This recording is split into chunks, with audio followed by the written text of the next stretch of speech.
Laura. At this stage, I can offer nothing more than my word. I am a senior government employee in the intelligence community. I hope you understand that contacting you is extremely high risk. For now, know that every border you cross, every purchase you make, every call you dial, every cell phone tower you pass, friend you keep, site you visit, and subject line you type is in the hands of a system whose reach is unlimited, but whose safeguards are not. In the end, if you publish the source material, I will likely be immediately implicated. I ask only that you ensure this information makes it home to the American public. Thank you, and be careful. Citizen 4. So I don't know anything about you. Okay, I work for... So I don't know your name. Oh, sorry. My name is Edward Snowden. I go by Ed. Edward Joseph Snowden's the full name.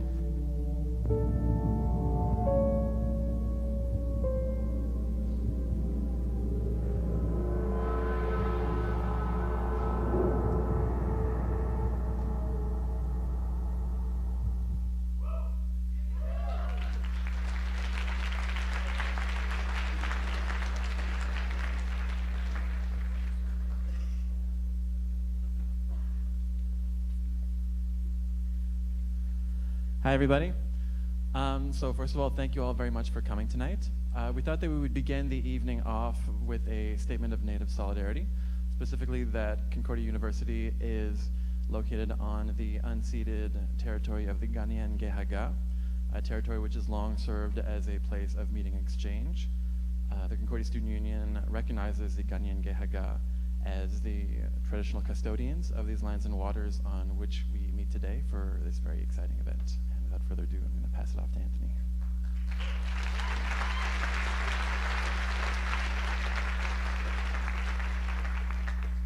Good evening, everyone. I'm Anthony Garofalo-Soje. I'm the VP External Mobilization of the Concordia Student Union, which is hosting this event tonight. So thank you for coming out tonight for the Concordia Student Union Speaker Series. Tonight's talk is a fundraiser for the Freedom of the Press Foundation, which helps support and defend public interest journalism focused on exposing mismanagement, corruption, and lawbreaking in government. You can check them out online at freedom.press, and we will be posting a link of their website on our CSU Facebook page.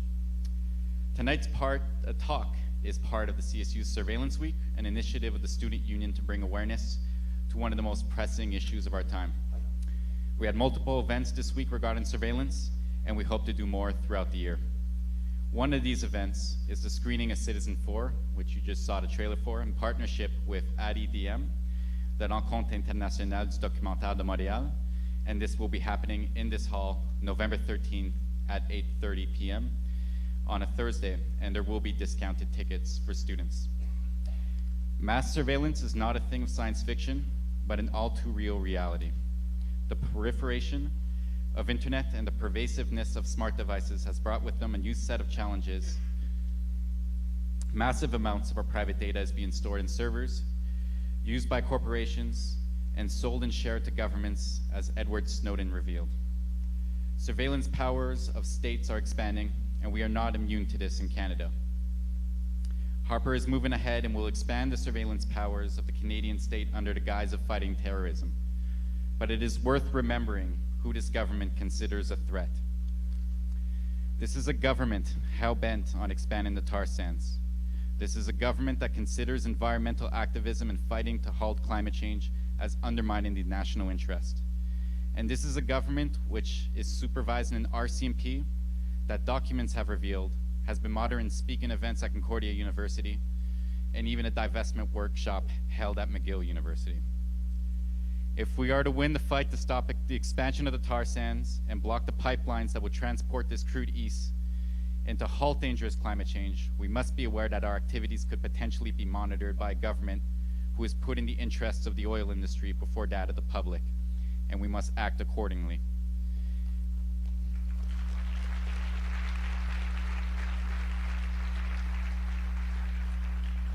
We wish this wasn't the case, but mass surveillance is upon us, and if history taught us anything, is that those in power can be corrupted, and there is always a chance of that creeping up.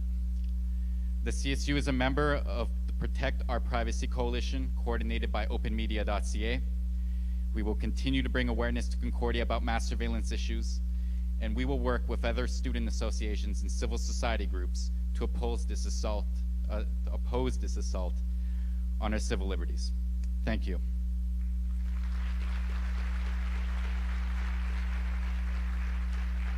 And I will pass it to Heather now to introduce our speaker. Hi everyone, my name is Heather. I work with the Concordia Student Union. Before we introduce Glenn, I would like to thank Media at McGill for bringing Glenn to Montreal, Evil Twin Booking for getting us in contact with Glenn, CUTV for live streaming the event tonight, and the Concordia Co-op Bookstore for selling books tonight. Also, we're passing around 2 baskets for donations. All money collected will be donated to the Freedom of the Press Foundation. They're going to go around, and then somebody's going to collect them at the top. Also, the talk will be followed by a book signing. We'll be handing out stickies to those who wait in line afterwards for people to write their names out on them for Glenn. Glenn Greenwald is the author of several bestsellers, including How Would a Patriot Act and With Liberty and Justice for Some. Acclaimed as one of the 25 most influential political commentators by The Atlantic, one of America's top 10 opinion writers by Newsweek, and one of the top 100 global thinkers for 2013 by Foreign Policy, Greenwald is a former constitutional law and civil rights litigator. He was a columnist for The Guardian until October 2013 and is now a founding editor of a new media outlet, The Intercept. He is a frequent guest on CNN, MSNBC, and various other television and radio outlets. He has won numerous awards for his NSA reporting, including the 2013 Polk Award for National Security Reporting, the top 2013 Investigative Journalism Award from the Online News Association, the Esso Award for Excellence in Reporting, and the 2013 Pioneer Award from Electronic Frontier Foundation. He also received the first annual I.F. Stone Award for Independent Journalism in 2009, and a 2010 Online Journalism Award for his investigative work on the arrest and detention of Chelsea Manning. In 2013, Greenwald led The Guardian reporting that was awarded the Pulitzer Prize for Public Service. Lastly, Glenn Greenwald is a badass social justice activist that needs no introduction. Without further ado, Glenn Greenwald.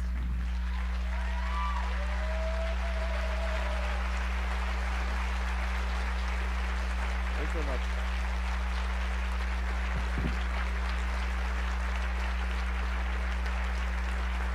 Thank you. Thanks very much. Thank you very much, and good evening. And thanks so much to everybody for coming out tonight, and thanks as well to the Concordia Student Union for inviting me to speak and for helping to bring me here to Canada, where I have had a very eventful 72 hours. In fact, I definitely can now check off something on my list of things that I've always wanted to achieve, but that people who believe the stereotype about this country always told me I couldn't, which was I wanted to spend the week having my inbox filled with angry Canadians, and I have now accomplished that, so I'm really thrilled about that. Obviously the events of this week have been pretty tragic and horrible to watch. But at the same time, they actually provide what almost I could describe as the perfect framework for talking about the issues that I had planned to come here and talk about, which were issues that have really arisen from the last 16 months of reporting that I've been able to do as a result of the materials provided to me by my heroic source, Edward Snowden. And those issues pertain to the way in which Western governments have been able to shape and manipulate their citizenries in the name of terrorism in order to dismantle the basic civil liberties and other legal protections that have long come to define how we think of ourselves in Western democracies. And I think you could even say that this week has been almost a perfect laboratory for how that happens and for understanding how that takes place. The title of the speech long ago that was given tonight was something like this state of surveillance, or the surveillance state and the assault on civil liberties. And you can see not only how civil liberties have been assaulted systematically over the last 12 years in numerous Western democracies, but also the way in which endless war has been entrenched and legitimized as official policy by numerous governments. So I just want to spend a little time talking about the events of this week, as I've been able to sort of witness them by being here, and the discourse that has arisen both in the media and political circles, because I think it's highly instructive for understanding not just the surveillance state that we've allowed to be constructed secretly and the reasons why we've allowed that, but also the general way that we're shaped and molded and encouraged to think about things in ways that might not be entirely rational or well-informed. What really first struck me about the events of this week, almost immediately, was in the hours after the first event in Quebec, where somebody waited in his car for 2 hours, according to the government, in order to find soldiers who he could then attack with his car. There was a scripted exchange, according to Canadian media, in the Canadian Parliament, whereby the Prime Minister of this country was able to brand the attack using one of the most inflammatory and yet one of the most meaningless words in our political lexicon, which is terrorism. It's a word that the Canadian media and the Canadian government have used over and over to describe that attack. That's pretty much par for the course every single time there's one of these attacks anywhere in the West, as the word terrorism gets instantly applied to whatever that act is, because that is a word that has very potent effects on those of us who hear it. There are all kinds of extraordinary emotions attached to that word. It generates all kinds of feelings of fear and anger and vengeance. It has all kinds of moral judgments embedded within it. And it essentially is designed to end debate. Once an attack gets labeled as terrorism, you almost become obligated to embrace a whole series of very questionable assumptions that follow from that, upon pain of being attacked and scorned if you don't embrace them. And my email box is proof of what happens if you don't. And so I think it's really worth thinking about, and I want to talk a little bit about what that word is, because it's an extremely important word in how we talk about so many of the most consequential issues that we face politically, and yet there's almost no discussion of what that word actually means. And so I just want to spend a little time talking about that. But what immediately happened after this incident got labeled terrorism, and then the same thing happened with the shooting in Ottawa, is the government wasted almost no time, almost none, to exploit the emotions that arose from these events to demand greater powers of surveillance and secrecy and detention. I mean, almost in a way that was like a parody of how Western governments have exploited the fears of terrorism to do that. I just want to read, because I wrote down this afternoon, Prime Minister Harper spoke to the House of Commons, and the headline in the Globe and Mail was, "Harper vows to fast-track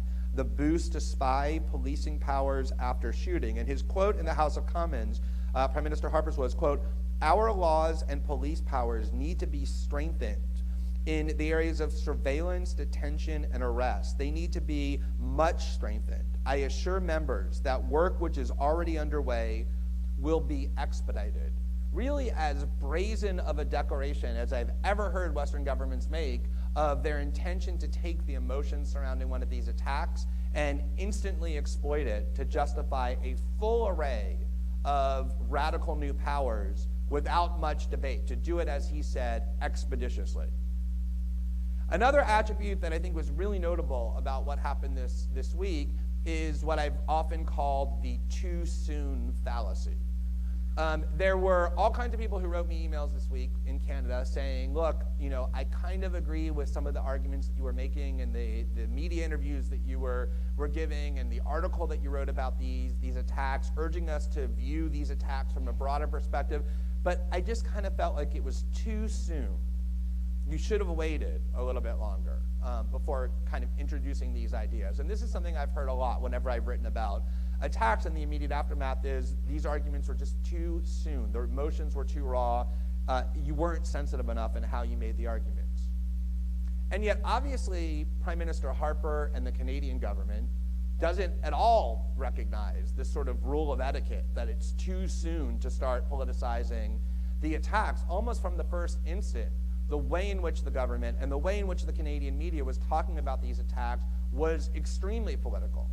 And that's because government officials throughout the West understand that the best, the most potent time to get people to think about these issues in the way that they want them to think about is when emotions are so high. That's when you introduce the ideas that the fear that we're experiencing and the anger that we're experiencing should be used to support these laws that will vest all new powers. And so the idea that it's too soon to talk about terrorism in a way different than what the government is doing is essentially saying, cede this very important moment and let the government shape how people think without challenging what it is they're saying. I think it's really important to understand how instantly politicized these attacks become. And even apolitical seeming statements are actually embedded with all kinds of political meaning by design. Now, the last attribute that I think is really significant and that really struck me about how these events were discussed here, that I think sheds a lot of light on a whole array of really profound issues, is there was an extraordinary focus on the identity of the two victims who were killed, the soldier who was killed in Quebec and then the one who was killed in Ottawa, and understandably so. Those were horrific and tragic deaths. We learned their names. We learned all kinds of biographical information about where they had come from in life and what they hoped to achieve. We heard from their grieving relatives, really affecting and highly emotional coverage of the two victims of each of these attacks for completely understandable reasons. But if you think about what has happened over the last 12 years and the extraordinary amount of violence that our governments have not been victimized but have actually perpetrated in other parts of the world, just as one statistic that I think is really extraordinary, ever since President Obama was inaugurated as the US president just 6 years ago, the United States has dropped bombs on seven predominantly Muslim countries and bombed a Muslim minority in the Philippines, which makes that 8. There have been wedding parties that have been detonated by drones. There have been cluster bombs dropped. There have been all kinds of night raids in Afghanistan that have killed huge numbers of innocent people, to say nothing of the killings of civilians and innocent people in that part of the world by close US and Canadian allies such as Israel and Saudi Arabia. And yet I bet you that almost nobody in this auditorium can know the name of a single one of any of those many thousands of women and children and innocent men that our own governments have killed. They're simply rendered invisible. We don't hear their names. We don't know about the lives that have been extinguished. We don't hear from their grieving relatives. And so what this does is this creates this very imbalanced perception on the part of those of us who live in the countries where this kind of coverage takes place, which is that we are continuously the victims of violence that is horrific and that kills innocent people, and we forget by design that we perpetrate a huge amount of that violence as well.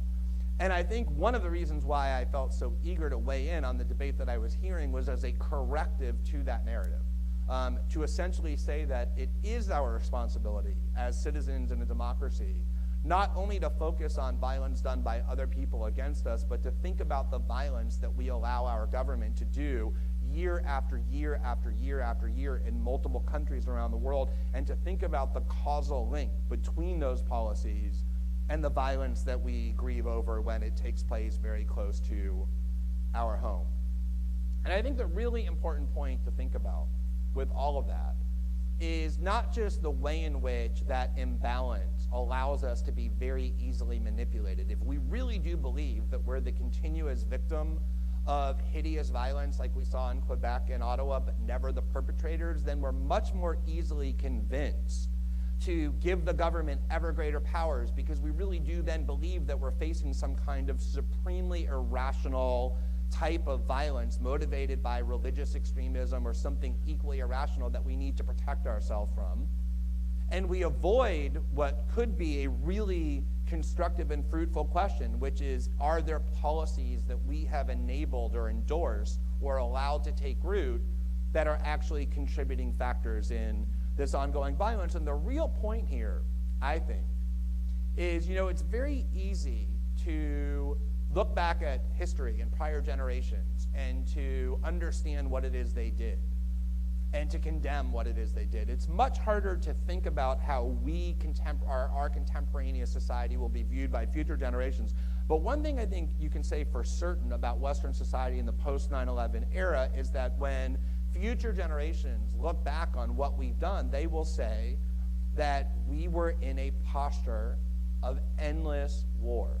Endless war. It is now 13 years since the 9/11 attack. And not only is the militarism and the violence of the West in multiple countries in that part of the world not arresting, it's actually accelerating. There was just a new war started in Iraq and Syria, of which my government is a leading participant, and the government in this country is now a participant as well. And the reason that happens, the reason why we have allowed this policy of endless war to take hold and all of the other accompanying erosions of civil liberties, like these new spying and detention and secrecy powers that Prime Minister Harper is now demanding and almost certainly will get, is because there's a cycle, there's a path that we don't seem to be able to want to pull ourselves off of. The cycle is easy to see, it's easy to understand.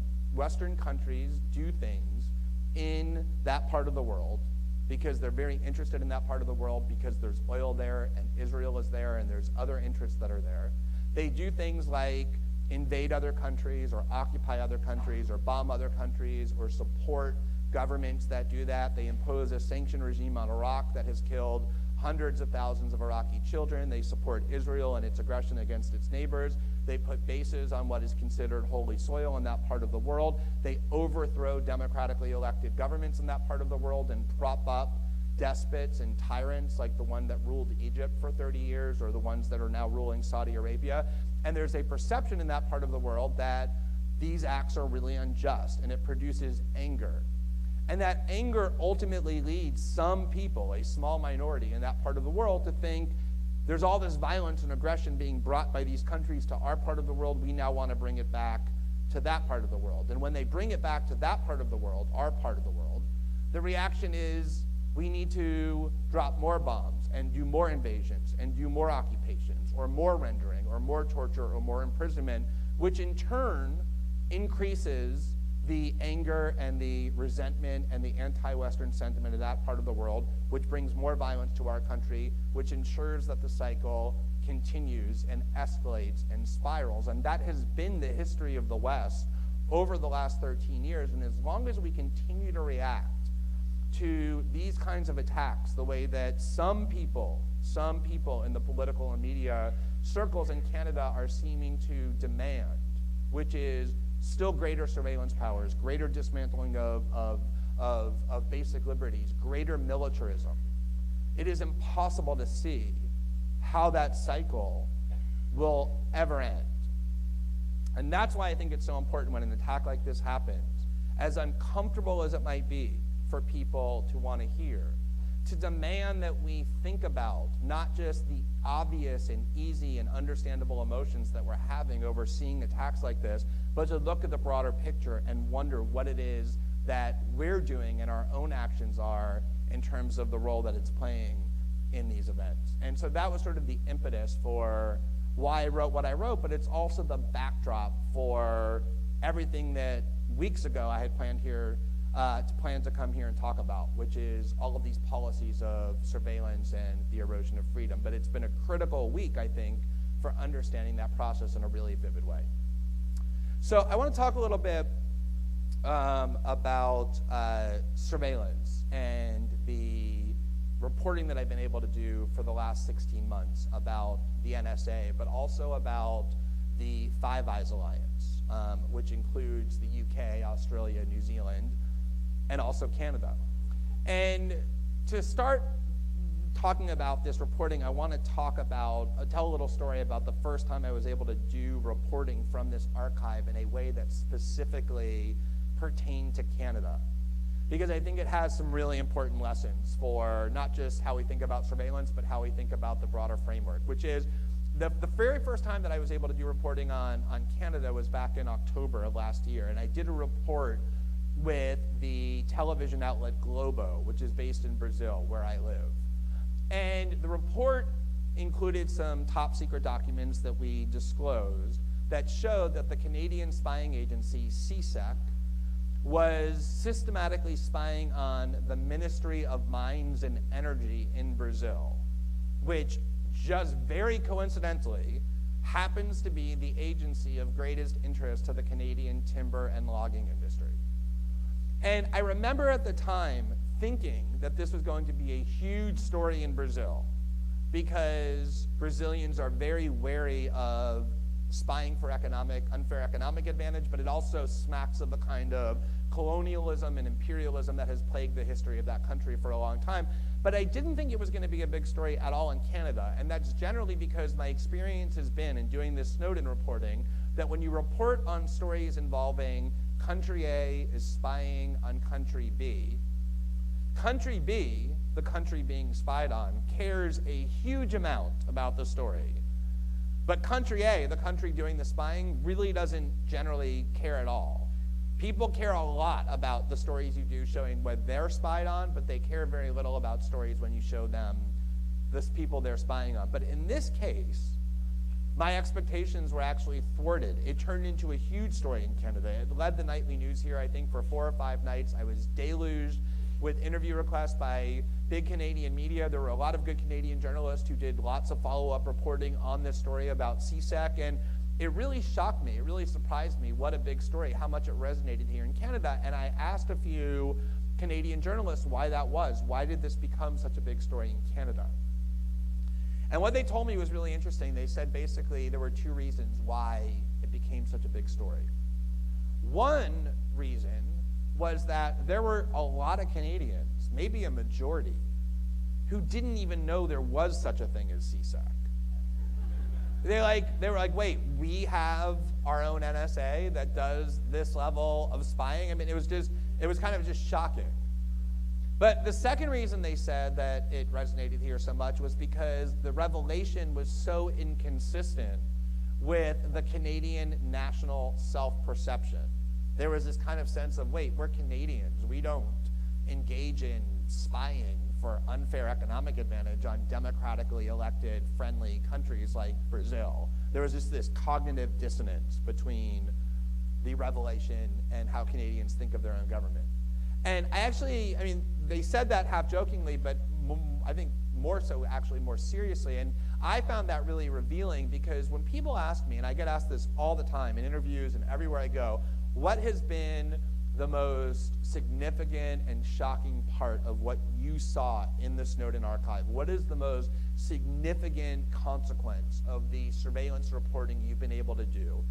I always say, obviously, the threat posed to individual privacy is really significant because of the magnitude of what these governments are collecting when they spy on us on the internet. And I'll talk about that in a minute.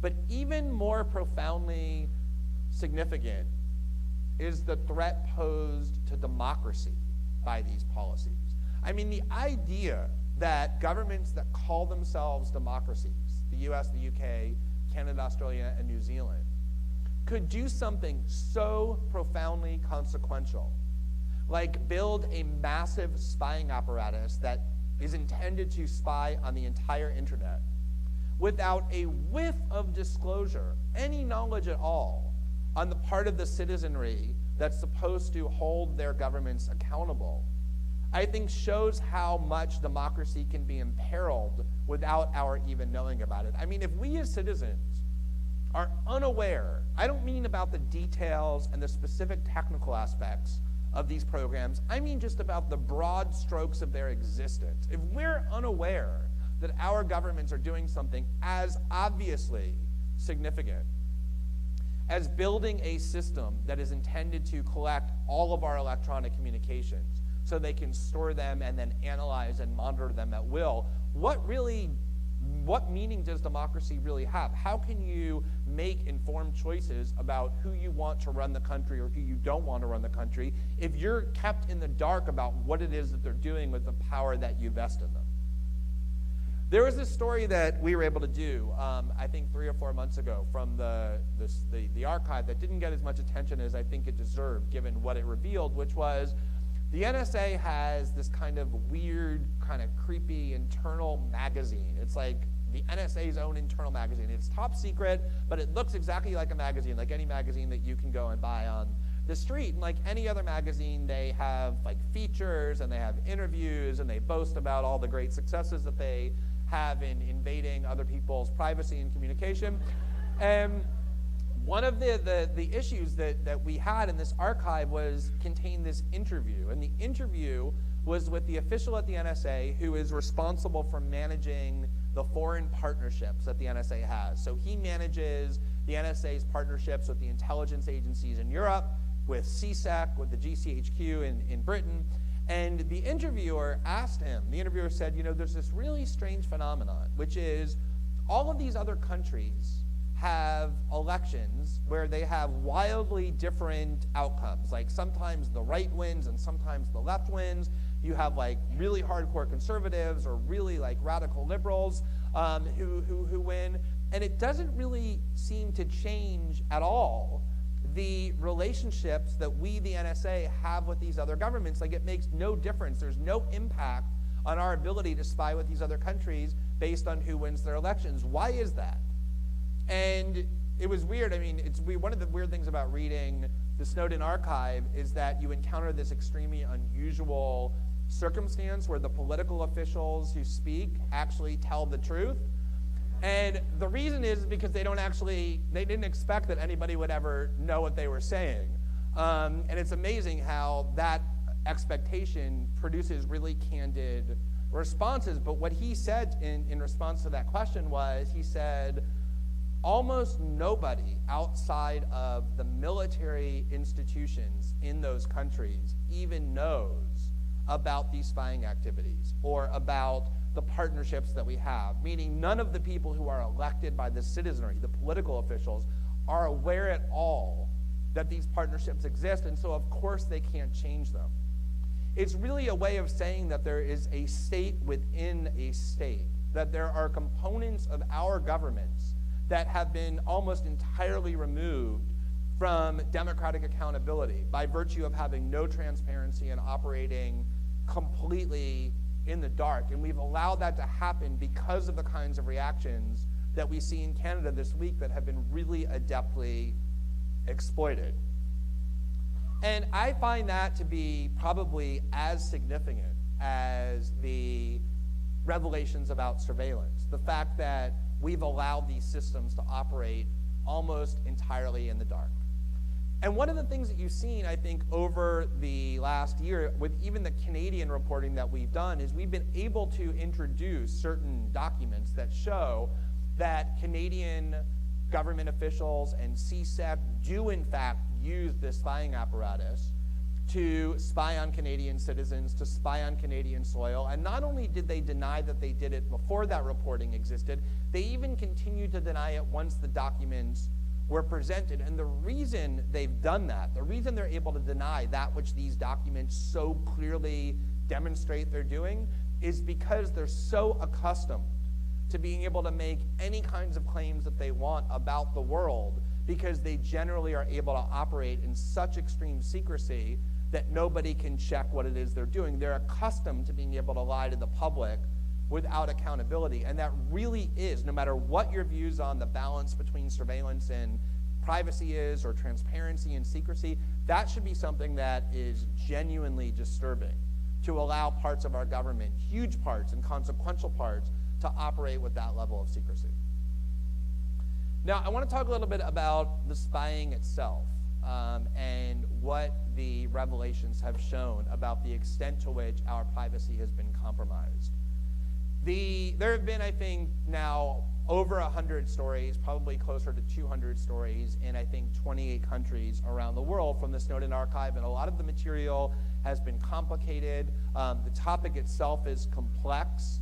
But it actually isn't that difficult to understand what the NSA and the GCHQ and CSEC are doing when it comes to digital surveillance, online internet surveillance. And the reason it's not hard to understand is because, and I think the NSA is owed a huge debt of gratitude for this, they have actually produced all kinds of documents that are very clear about what it is they're doing.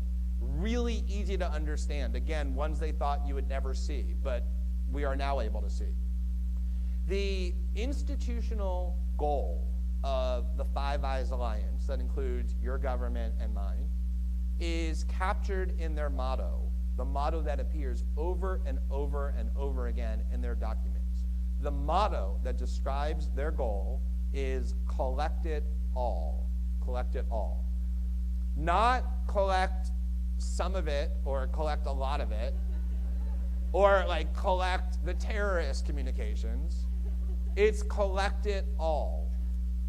And this is not just some kind of far off long-term aspiration. They are extremely close to fulfilling that goal. To understand why that's true, just consider the quantity of information they're collecting.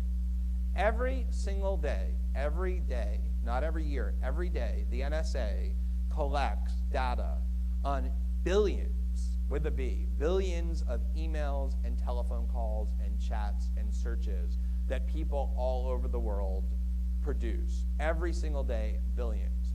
Their greatest challenge by far is how can they store everything that they're collecting. Even though gargantuan amounts of data can be stored on tiny little thumb drives now, they still just don't have the physical space to store everything they're collecting. That's how much they're collecting. They just got done building this sprawling, huge facility in Utah that has no purpose other than to store the digital data about you and me and everyone else on the planet that they collect. Their goal is to collect everything. They want to ensure that there is never any human communication that takes place electronically anywhere on the planet, electronically meaning by telephone or by internet, that is beyond their surveillance grasp. There is no targeted surveillance. There is no discrimination.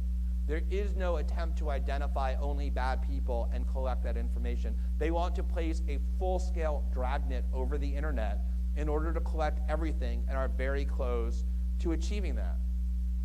That is another way of saying that the goal of our government's agencies that they have adopted without any whiff of a debate democratically is to eliminate privacy in the digital age.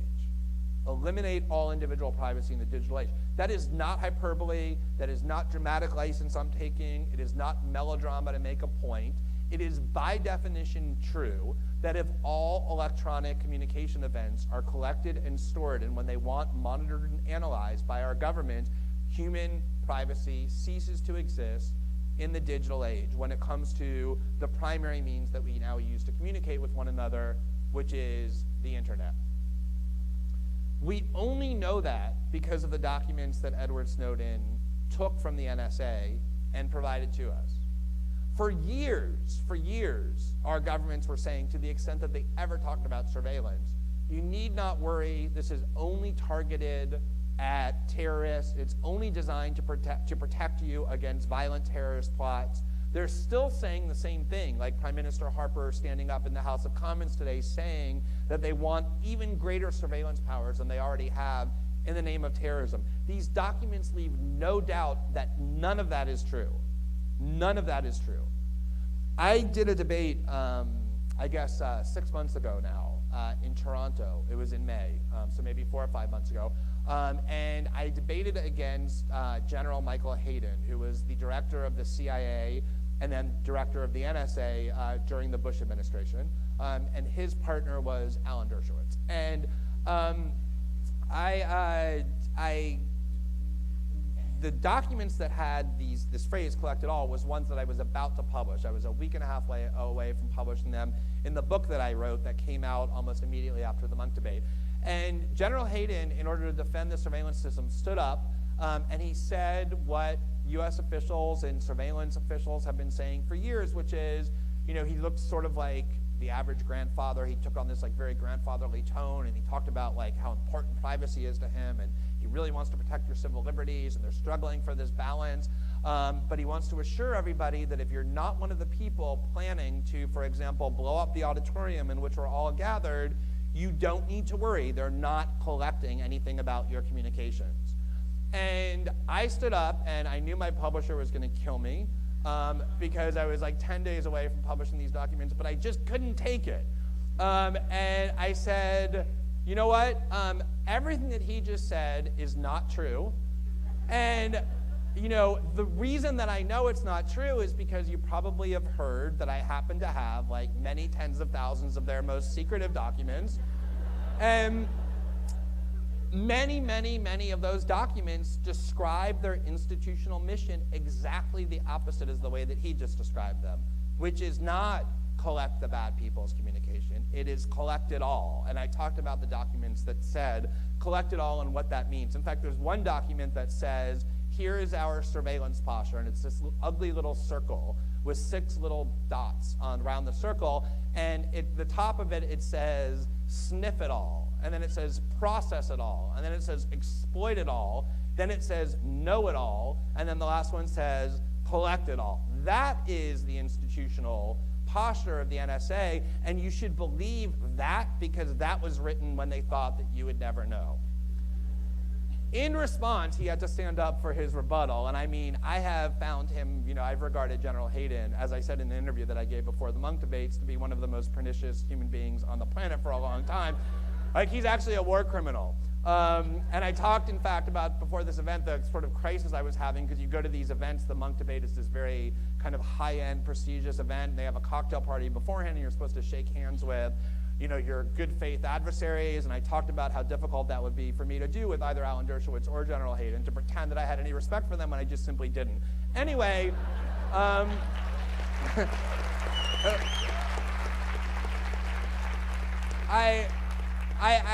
I felt almost sorry for him when he had to stand up and give his rebuttal, because he was specifically asked by the moderator, what about these documents that I had just talked about that seemed to reveal almost everything he'd been saying for the whole debate as a complete lie.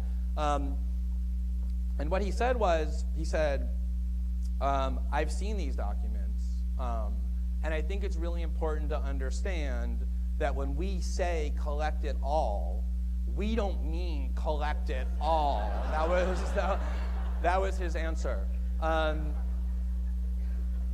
But the documents that we've been able to publish leave no doubt that that's not only exactly what they're trying to do, but are doing on a daily basis.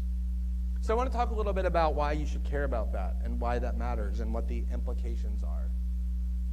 I've been involved in this debate now over surveillance and privacy and the like for not just 16 months, but I've been writing about it for many years before that.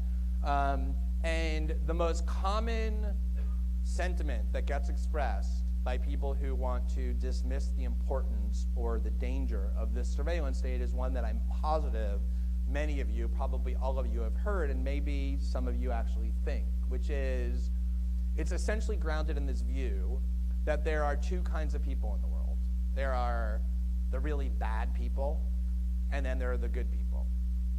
The good people are people who go to work, they come home, they take care of their kids, they watch TV, they use the internet to like buy books or make travel reservations or get pictures of their family. They don't use it to plot terrorist attacks or to engage in other violent crimes, and therefore say these people, I'm one of the good people, and therefore I don't do bad things, and therefore I don't have anything to hide, and therefore I don't really care if the government monitors what it is that I'm doing.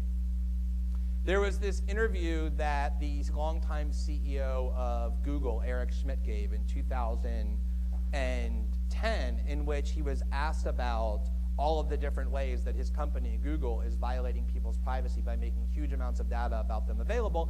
And he kind of channeled this warped mindset. What he said was, well, if you're doing something that you don't want other people to know about, maybe that's a good sign that you shouldn't be doing it in the first place. That's kind of the mindset about why privacy doesn't matter, that it's only something for bad people.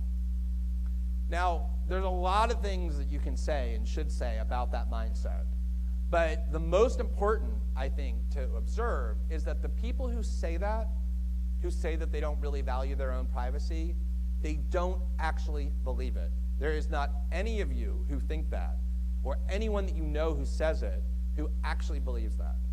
And the proof is that the very same people who say it engage in all kinds of actions to safeguard their own privacy. They put passwords on their email and social media accounts. They put locks, and they use locks on their bedroom and their bathroom doors. We all take all sorts of steps to ensure that there are places in the world that we can go in order to think and speak and explore without other people's eyes being cast upon us. The very same Eric Schmidt, the CEO of Google, who said that, in 2009, he ordered all Google employees to cease speaking to the online magazine CNET, because CNET had published an article about Eric Schmidt filled with all kinds of really invasive personal private information about Eric Schmidt that they obtained exclusively from Google. And he was furious about that. And you see the same thing with Mark Zuckerberg, the CEO and founder of Facebook. He gave this infamous interview in 2010 in which he said, privacy is no longer a social norm. A really convenient thing for someone to believe who heads a company that depends upon all kinds of invasions of privacy, but that's what he said. And yet last year, when Mark Zuckerberg and his wife purchased a house in Palo Alto, they also purchased all 4 adjacent homes for $30 million to ensure that they enjoyed a buffer of privacy in their personal and private lives. Every single time somebody has said that to me in a debate over the last 16 months, said, I'm not a bad person, I'm not doing bad things, so I have nothing to hide. I've always said the same thing. I write down my email address, and I give them the piece of paper, and I say, I want you to do this when you get home. When you get home, email to me all of your passwords to all of your email accounts, not just like the nice, respectable work one in your name, like all of them. And I'm just gonna go like troll through it at my will, and whenever I find anything interesting, I'm just gonna go publish it online. I have yet to have a single person take me up on that offer, like not one person.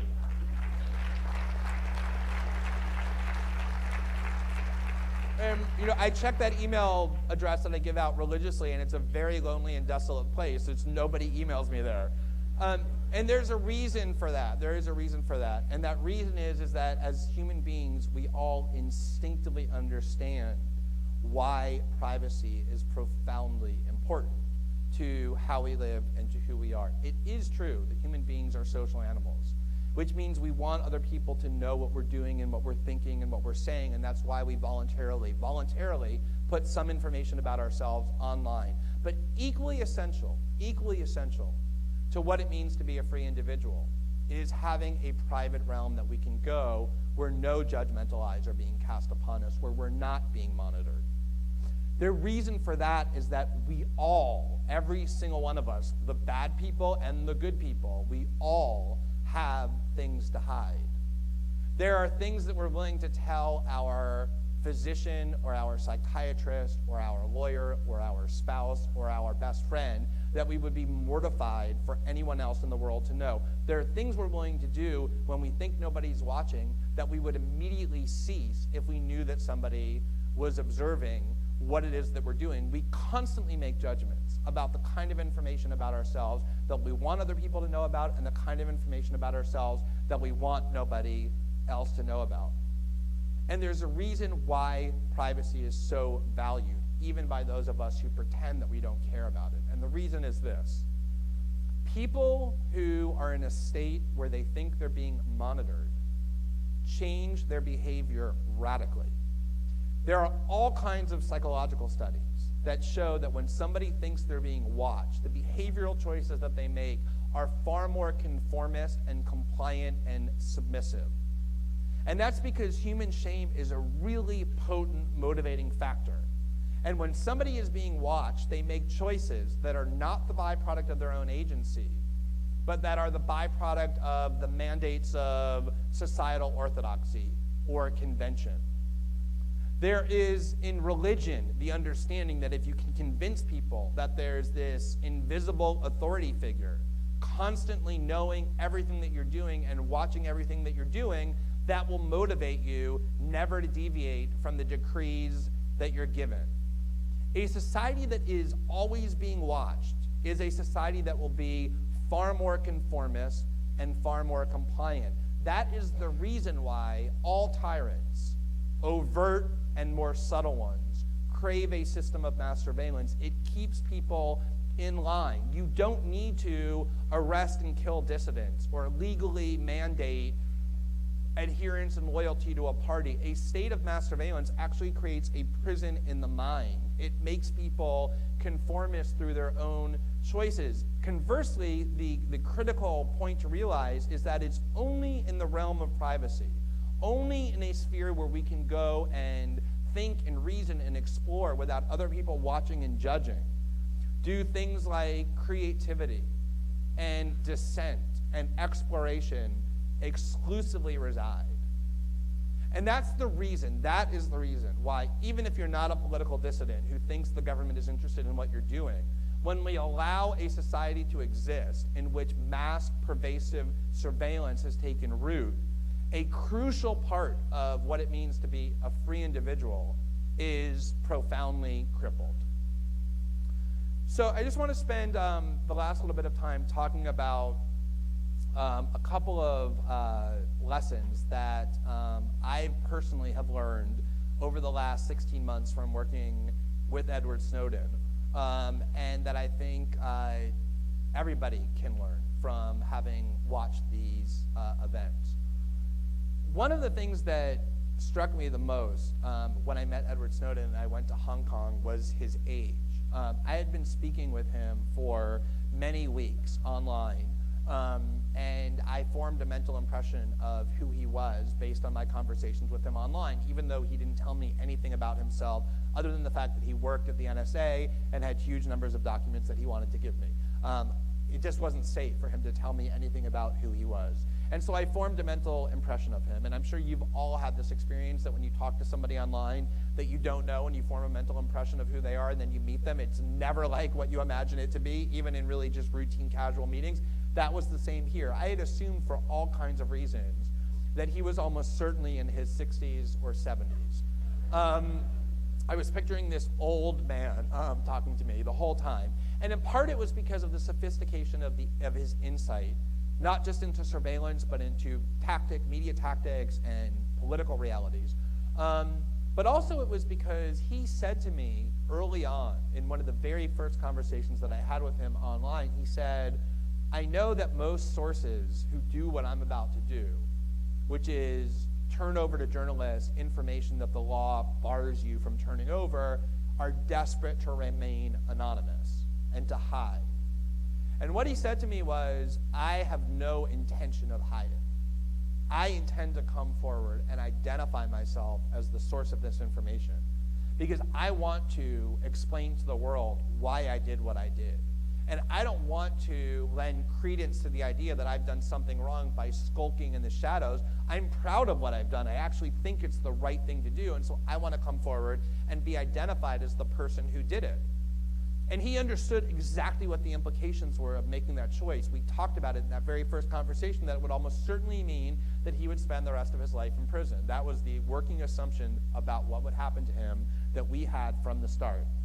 And so I think almost implicitly, I had assumed that somebody who was willing to take action that they knew would put them in an American prison of all places for the rest of their life was somebody who, A, had been around these institutions for a really long time to become that jaded and horrified by the injustices that they were perpetrating. But B, I just assumed, I think, that somebody willing to go to prison for the rest of their life must be near the end of their life. I guess I assumed that it's a lot easier to say, well, send me to prison for the rest of my life if your life expectancy is 7 years as opposed to 50. So I had this impression of him, which meeting him in Hong Kong was obviously instantly demolished. And I spent the first, I think, 3 or 4 hours completely disoriented, probably more disoriented than I've ever been in my life, seeing this kid in front of me who was 29 but looked much younger, very pale and thin, wearing jeans and a t-shirt. And it was really important for me to get to the bottom of what his motivations were, especially once I saw his age. And I needed to make sure, above all else, that I was not going to help somebody unravel their life and make themselves the world's most wanted fugitive and put themselves in an American prison unless they had really thought through the implications of their choices and were making a decision grounded in reasoned autonomy. And I spent hours and hours interrogating him about the motives. And I finally reached the point where I became 1,000% convinced that he was doing what he was doing for exactly the reason that he told me in the first conversation, which was he had confronted what he perceived as this intolerable injustice by this incredibly powerful institution. And he knew that the only way that he could do anything about it was by coming to journalists and handing over huge amounts of information, because the system in which he was working was designed to suppress and protect these injustices, not to publicize them. And when I asked him, why are you willing to unravel your whole life and go to prison in pursuit of this ethereal, abstract political ideal, what he told me was that he talked about the critical importance to his own life of the internet and what internet freedom had meant for him and his own personal evolution, and his fear that that would be lost, not just for his generation, but for future ones. But what he really said was, I cannot live the rest of my life knowing that I confronted this incredible injustice and had the ability to do something about it, but didn't.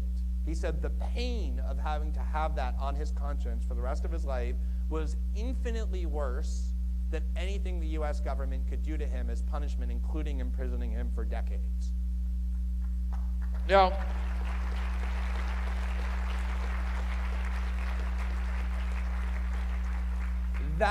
seeing somebody do that really had a profound effect on me that will influence me for the rest of my life. And there are all kinds of lessons to be drawn from that, but I think the most important one is this one. Edward Snowden is as ordinary of a person as it gets.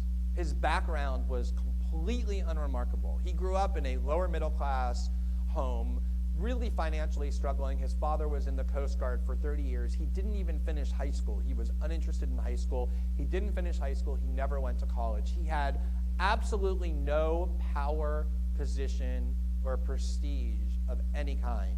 Nothing. He was unremarkable in every way. He was toiling inside this big, huge military contractor as part of this massive national security agency. And yet, through nothing more than an act of conscience, a bold and fearless commitment to political convictions that he always said he believed in, he literally changed the world. He did. He changed the world. He radically affected how hundreds of millions of people around the world think not only about surveillance, but about a whole array of other more profound issues, like privacy, like the role of the individual in relation to the state, like the dangers of government power and government secrecy, like the role of journalism in our society. He created new coalitions of countries working against US hegemony over the internet and sparked a global debate unlike one we had ever seen before in the digital age. He did change the world in ways we can now understand and in probably ways that we can't yet foresee. And there are all kinds of other people like him who did that. Unremarkable people who, through an act of conscience, changed the world, whether it's Rosa Parks, just an ordinary woman who one day just decided she wasn't going to sit on the back of the bus and sparked this major civil rights and civil liberties movement around the world, or a Tunisian street vendor who just set himself on fire in protest of tyranny and sparked this extraordinary democratic revolution against the world's most entrenched tyrannies. I think the really important lesson to learn from everything from the last 16 months is not about surveillance or even democracy, but about the power of the individual. And it's especially, I think, important to think about this lesson, which is that any human institution, no matter how formidable it may seem, no matter how entrenched it might seem, can always be modified or subverted or destroyed and replaced by other human beings as long as the will is summoned and there's a clarity of conviction to it.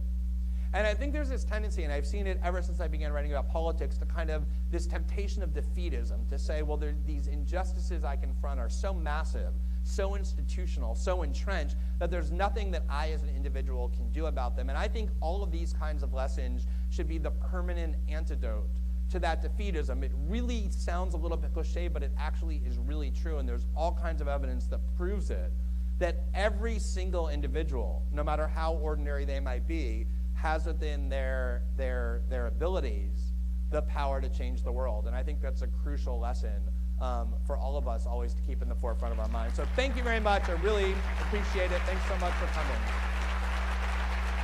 Thanks very much. Thank you. Thanks for that. Thank you. Thanks very much.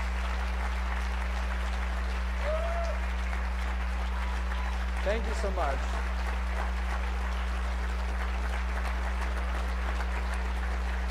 Are we going to do a Q&A? Are you going to tell them we're going to do a Q&A? Did you already announce that? Yeah, Okay. Q&A. Thank you. I'll moderate. Okay. Thank you very much. Okay. All right, so yeah, we're gonna follow this with a Q&A. So I guess there's none. So I can pass around the mic. Well, we'll do this for about 15 minutes, and I'm guessing there's gonna be a lot of questions. Sorry if not all of you are gonna be. Oh, actually, there is 2 mics. Okay, I see them. Yeah. So if people want to ask questions, you can line up, and I guess I'll start on the left and move left, right. So yeah, we'll start on this end. Thank you for that talk. You're a man who is totally immersed in the wickedness and the horror that the state can inflict upon innocent people, war, torture, destruction, and the rest of it.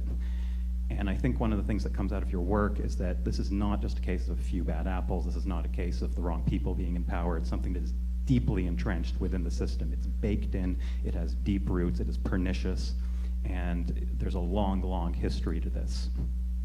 And my question as a libertarian to you is, how can someone in your position who does what you do still feel that the state is an agent of positive change, or can be? How can you still be a left-wing progressive who has that belief that the state is something that can be used for good rather than something that needs to be done away with as inherently destructive?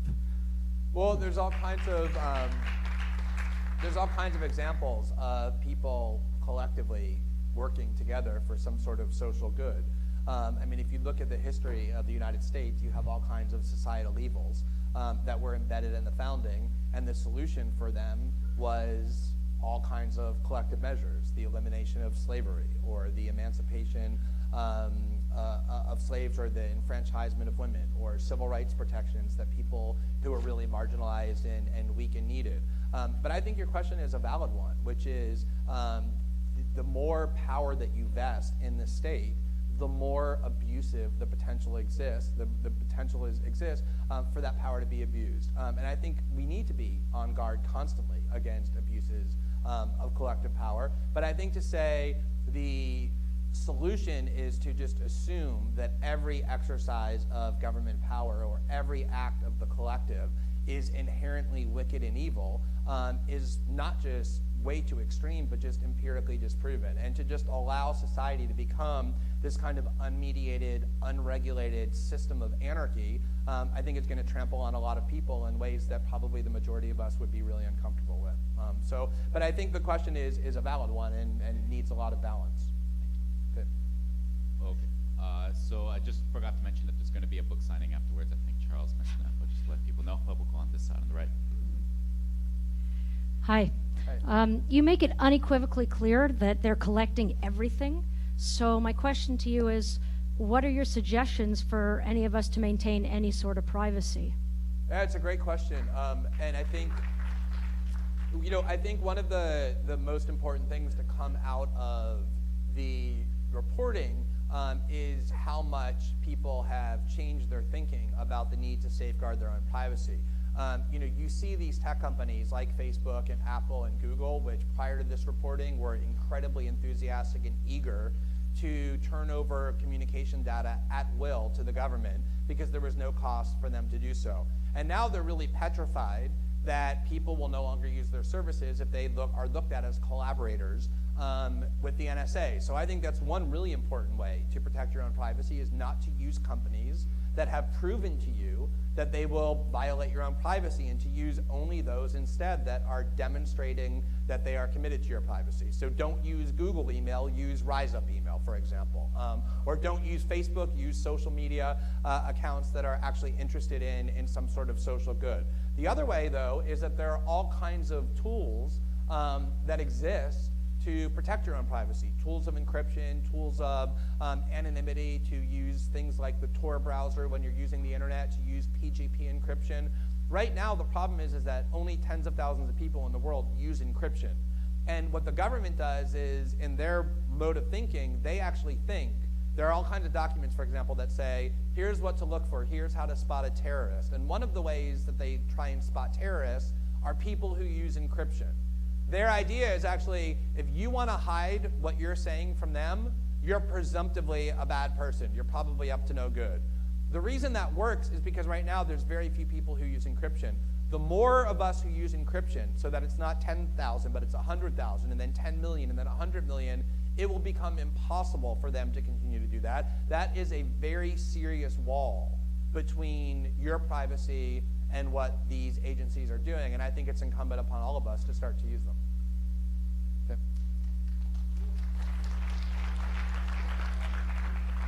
On the left. Yep.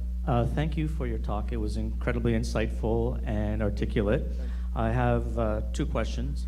One is, beyond the power of the individual, what are the organizing strategies to oppose this mass surveillance that you want to share with us? When I talk about organizing strategies, political organizing strategies, activism, collectively, what are the things that you think that are happening that are useful or that should be happening?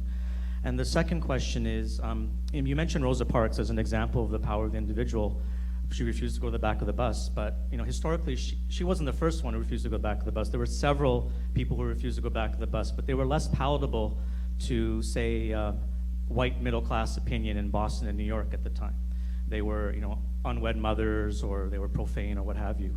Similarly, just to bring it to today, when you talk about the double standard between the lives that we know about in the West when they get killed versus the lives in the third world that we don't know, that's a function of racism and of colonialism, etc. And you have an amazing tribune with your writing, with your books, with everything that you've done, to actually talk in those terms about racism and colonialism. So I'm wondering, if you will, and why not use those specific words as opposed to the ones that you have chosen to use tonight, for example? I know it was implied, but specifically saying so, because that is sort of the broader reality that goes back hundreds and hundreds of years. That explains absolutely. that double standard. Totally agree. So, as far as the first question, which is organizing strategies, I think these are difficult to talk about in just a short period of time. I don't have like a PowerPoint of like 5 points to defeat mass surveillance. But I do think that obviously things like putting pressure on governments to enact laws restricting surveillance is probably, it seems like the most promising way, but I think that's actually the least promising way. Because governments are really good at co-opting and subverting the processes that they pretend are there to restrict what they're doing. Like, I don't think we should, when we think about how we're going to restrict government power, look to the government to be the place where that restrictions of power are going to happen. I think instead that things like pressuring companies to do it, I think that using encryption, I think that supporting hacktivists who are a critical battle on the front lines for internet freedom is a really important means of securing internet freedom. But I think that basically changing the way that people think about the value of privacy and making them aware is the way to spark activism. That's always the way to spark activism. As far as the role of racism is concerned, I have written a lot explicitly about the role of racism and colonialism in how the war on terror is sustained. There's articles that you can find at The Guardian where I've written them at length. I think it's important, though, to, at the same time, it was interesting, you prefaced that question by saying, well, Rosa Parks was sort of more palatable than some of these prior people who actually refused to sit at the back of the bus as well, and therefore she had more resonance. That's something that I think about a lot, how to make arguments more palatable, not to people who already are on board with what it is you're saying, but to people who kind of need to swallow this pill a little bit more slowly. That said, when I talk about the way in which our victims of our violence are rendered invisible, and the way in which our own victims receive huge amounts of attention, it's not only that, but it absolutely is the case that one of the reasons why we're willing to let our government do all sorts of violence around the world and torture and indefinite detention is because the people to whom it's happening are people whose lives we value less. I mean, that just is unquestionably true, and I think you're right. That's a crucial part of understanding the war on terror, and it is something I've written a lot about. Okay, on the right. Yeah, I distinctly remember a column that you wrote quite a long time ago, where you said, let's actually pay attention to what the terrorists want. And at that point, I think you were writing about Al-Qaeda. Let's take a look at the actual political aims that they have. They don't want American air bases in the Middle East, and they don't want Western governments influencing their governments. And it made me think of how eventually, the British government was able to negotiate with groups that they'd called terrorists previously, with the IRA and with Sinn Féin.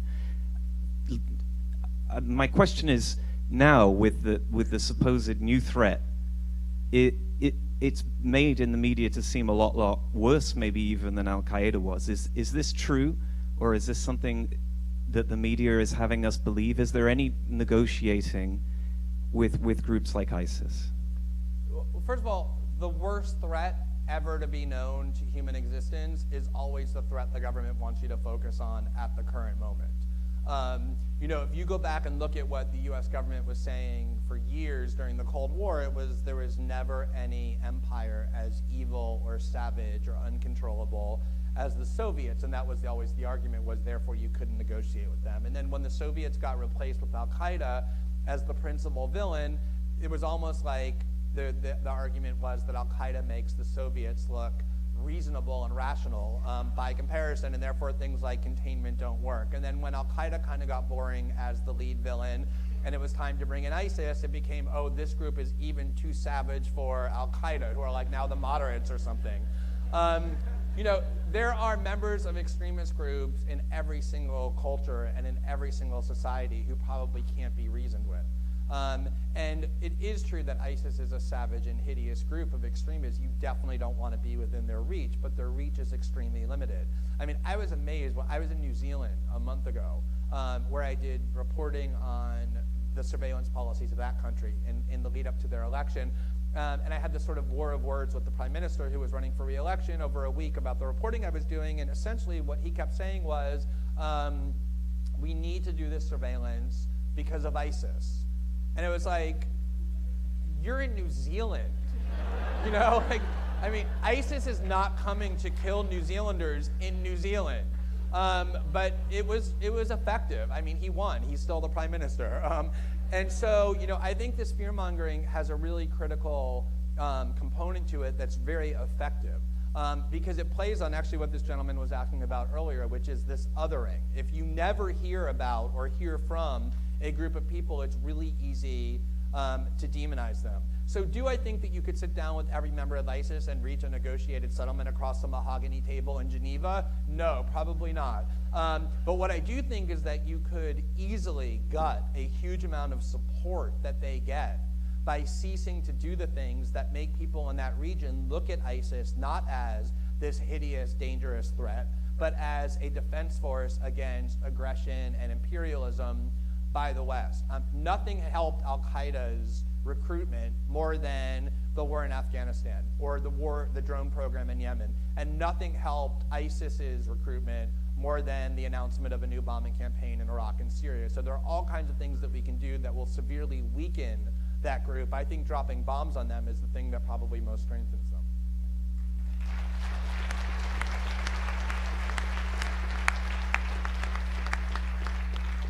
Okay, so we are running out of time, so I'm just going to take two questions at a time and just go through maybe two more rows of people, but I don't think we'll have any more time than that. We still have a book signing afterwards.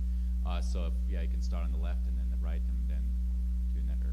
Okay, so you indicated yourself here that oppressive and autocratic governments seek to use mass surveillance to, mass surveillance and also sometimes even advertise it. Like in China, it's a known fact that everyone is under surveillance, and that's used, people will keep more quiet in general because of that.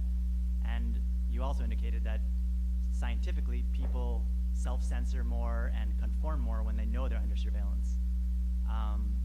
So I'm wondering, is it possible that the media has, NBC interviewed Snowden on like prime time, and your book and this has gotten a lot of press. Is it possible that the U.S. government is actually actively trying to, or allowing this story to get out, whereas other sort of more radical or things that they don't want to get out are being censored? So for example, and also, maybe comment on media control, government control of the media, and, well, that first question, is it possible that this story is something they want to get out for that very reason? And maybe some of the things that they don't want to get out, like they never talked about collateral murder video, they don't talk about the CIA black torture camps, or what are the things that they wouldn't want to get out? You've written about a lot of those, but you don't seem to be talking about them, when you have your media, NBC time or CNN time, or maybe you are, but We're going to have to keep it brief. But yeah, next question. Okay. Well, first, thanks for the job you're doing on behalf of the people. 3 years ago, movements such as Los Indignados, the Arab Spring, and Occupy largely showed the struggle of the people worldwide is very similar. A slogan that's stuck and is still widely cited today is, "We are the 99%. For it made it clear to the people we were not in a world where so-called trickle-down economy was working. We're in a world where the interests of a few wealthiest, the 1%, are entirely shaping public policy at the expense of the whole population." Since that, we witnessed a huge backlash from Bahrain to Greece, from Egypt to Ferguson, and even massive arrests here in Montreal. We've seen the militarization of police, jailing of whistleblowers and protesters. We need to keep this very brief. Is there a question? Okay. Well. Sorry. Okay. We now live in a world where lies are spread on 24 hours news channel, while the only escape for fact and truth is through leaks. For the government have traded representation of the people for representation of industrial and military interest. So my question is, have we, the people of the world, gone from being the 99% to become the enemy of those who pretend to govern us? Okay, so let me just answer this question over here briefly, and then I will answer this one less briefly. All I can say to the question about is the U.S. government happy with these stories coming out is that I have actually heard a fair amount from the U.S. government directly over the last 16 months, and I don't know, they don't seem very happy to me. They seem pretty upset and have issued all kinds of threats and did things like detain my partner under terrorism law and threaten criminal investigations and surveil all of our communications and continuously threaten that if more documents came out, we would be harshly prosecuted. So I don't know, I just didn't see a lot of happiness in their reaction to what we were doing. As far as this question is concerned, I think there's a really important point buried in there, which is that you've seen what happened with the Occupy movement was very similar to what we just saw in Ferguson and what we've seen actually in lots of places across the West, which is a form of social instability that came from the kind of pervasive injustices that we were talking about tonight. The Occupy movement, like the Tea Party movement, although they're perceived as being polar opposites, actually grew out of the same grievance, which was that the reaction of the US government in the wake of the financial crisis was to help the very people who caused the crisis with their greed and corruption, which was Wall Street, at the expense of everybody else. And what you saw with the way that the Occupy movement in particular was handled was it was basically crushed through a combination of police force and legal suppression, meaning suppression through the courts.